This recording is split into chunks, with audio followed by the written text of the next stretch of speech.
The private school had a welcoming name. The principal was scientifically minded, but the Sandcastle Day School was a nightmare for the 6 students enrolled there. David A. Turpin created the school inside his nondescript stucco home southeast of Los Angeles, but the only ones enrolled there were the 6 of his 13 children who were school age, and what took place inside was not teaching but torture, the authorities said, after they raided the house over the weekend and found a horrifying scene of emaciated children chained to furniture. The putrid smell overwhelmed them. By creating such a school of horrors, Mr. Turpin had kept the authorities at bay. His children were never seen by teachers or counselors. Their absences never raised suspicions. On Tuesday, state and local officials were on the defensive as they tried to explain how such things could have occurred in a private school the state had sanctioned. Mr. Turpin, 56, and his wife, Louise A. Turpin, 49, were arrested on 9 counts of torture and child endangerment after one of their daughters escaped from the home out a window before dawn and called the police on a deactivated cell phone that only allowed her to dial 911. The girl, 17, showed the police photos to corroborate her story. Once the authorities entered the disheveled home, they found the Turpins' 12 other children, ages 2 to 29. They were so malnourished that the older ones looked years younger.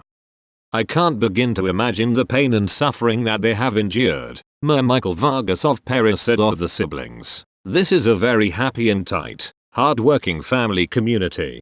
How a family that some described as normal just a few years ago had seemingly unraveled so severely, nobody seemed to know.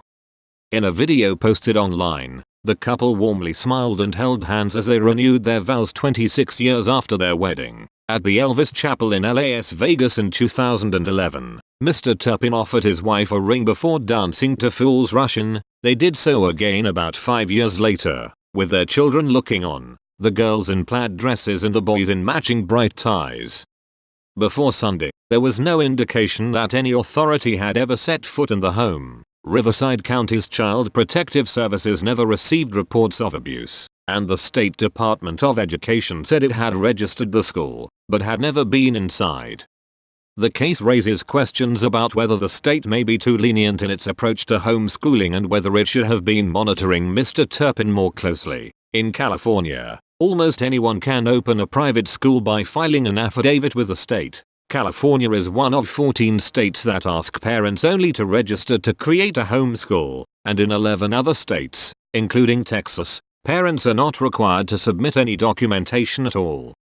The California Department of Education said it was sickened by the tragedy and was investigating what had occurred. The department registers private schools, but does not approve, monitor, inspect, or oversee them, said Bill Ainsworth, a department spokesman. Assemblywoman Susan Eggman, a Democrat from Stockton, Calif, and a social worker who teaches at California State University, Sacramento, said that she would support legislation to monitor such schools.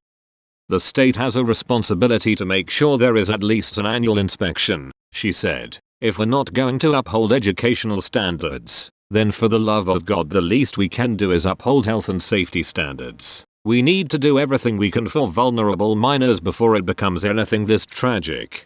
There are more than 3,000 private schools registered with the department, many of which operate out of people's homes and are created for only a handful of children, while private school instructors must be capable of teaching. According to the state, there is no state requirement for a teaching credential or equivalent training for private schools. Schools are expected to comply with local regulations for zoning, health, safety and fire codes. Schools with more than 6 students can receive some services and money from the state, officials said. "I wish I could come to you today with information that would explain why this happened," Captain Greg Fellows, a spokesman for the Riverside County Sheriff's Department, said Tuesday. The parents, both arrested on 9 counts of torture and child endangerment, remain in jail. When sheriff's deputies arrived at the house on Sunday, the mother was perplexed as to why we were at that residence, Captain Fellows said. Sheriff's deputies had never before been called to the house in Paris, an exurb about 70 miles southeast of Los Angeles, since the Turpin family moved there in 2014. Neither had the Riverside County Department of Public Social Services, said its director, Susan von Zabern, Sunday was the first opportunity we had to intervene, she said.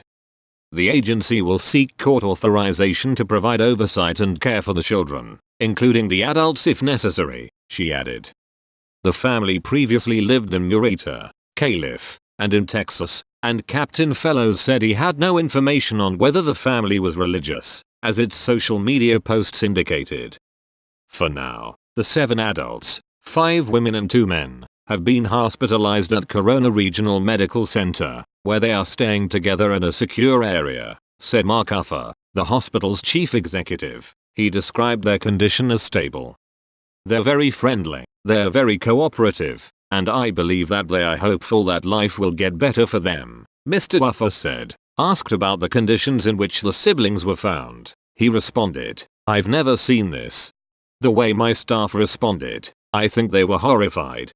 Dr. Sophia Grant, medical director of the Child Abuse and Neglect Unit at Riverside University Health System, said that while she could not speak to specifics regarding the underage siblings, treatment for abuse victims would generally require slow feeding, diagnostic exams like CT scans, and long-term psychological assistance. "You have to imagine that these kids are going to need a lot of support," she said. "It's not going to be anything that you go to a few sessions of therapy, and you're all better." The police described the Turpins' home as filthy, dark and foul-smelling. News crews were stationed outside on Tuesday, as neighbors continued to wrestle with the idea that so many children were being neglected in the one-story, rust-red house with a tiled roof. Early Tuesday morning, Kimberly Milligan, 50, who lives across the street, said she had encountered the Turpins only once, when she and her son saw 3 of the siblings, who they thought were 11 to 14 years old, hanging Christmas lights in 2015.